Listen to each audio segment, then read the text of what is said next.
अस्सलामुअलैकुम नाजरीन जी, मैं हूं नाइला भट्टी और आप देख रहे हैं न्यू BBC न्यूज HD। आइए शामिल करते हैं आज की अहम खबर शामिल करते हैं जिला सांगड़ से हमारे न्यू BBC न्यूज़ के रिपोर्टर मोहम्मद राशिद सुल्तानी की रिपोर्ट के मुताबिक सांगड़ के अवाम पानी की बूंद बूंद को तरसते रहे और पानी चोर रात के अंधेरे में बड़े पाइप के जरिए पानी चोरी में मसरूफ रहे। पीने के पानी की चोरी की इत्तला मिलते ही बल्दिया सांगड़ का अमला सांगड़ पुलिस को साथ लेके पानी चोरी के मुकाम पे पहुंच गए और चोरी से लगाया गया 6 इंच का पाइप काट दिया।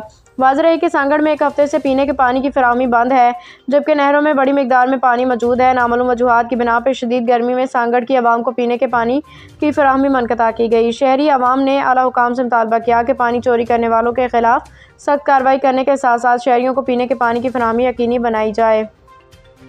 अब तक के लिए इतना ही। मज़ीद खबरों और अपडेट्स के लिए देखते रहें न्यू BBC न्यूज HD।